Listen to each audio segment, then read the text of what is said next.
जादुई जोते एक दफ़ा का जिक्र है। अली नाम का एक लड़का था। अली हमेशा सोचता था कि अगर उसके पास सब कुछ जादू के ज़रिए मिल जाए तो ज़िंदगी कितनी आसान हो जाएगी। एक दिन अली एक पुरानी दुकान में गया जहाँ एक अजीब सा बूढ़ा दुकानदार बैठा था। दुकानदार ने अली को एक चमकते हुए जूतों का जोड़ा दिया और कहा, ये जूते जादुई हैं, जो चाहोगे ये तुम्हें दे देंगे, लेकिन याद रखो, हर ख्वाहिश की एक कीमत होती है। अली बहुत खुश हुआ।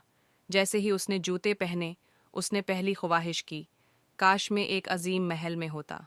अचानक रोशनी चमकी और अली एक शानदार महल में था। फिर अली ने और भी ख्वाहिशें कीं, मुझे सोना चाहिए, मुझे दुनिया का सबसे अक्लमंद आदमी बना दो। हर बार जोते उसकी ख्वाहिश पूरी करते रहे, लेकिन हर ख्वाहिश के साथ जोते भारी होते गए और उनकी चमक मानद पड़ने लगी। आखिरकार अली ने कहा, मुझे ऐसी जगह ले जाओ जहाँ सब कुछ मेरे हुक्म पर हो। जोतों ने उसे एक सुनसान वीरान जगह पर पहुंचा दिया, जहाँ कोई भी नहीं था। अली तुनहा और खौफजदा हो गया। फिर जूते बोले, असल खुशी तुम्हारे अंदर है, न कि इन ख्वाहिशों में। अली को अपनी गलती का एहसास हुआ। उसने जूते उतारे और वापस घर आ गया।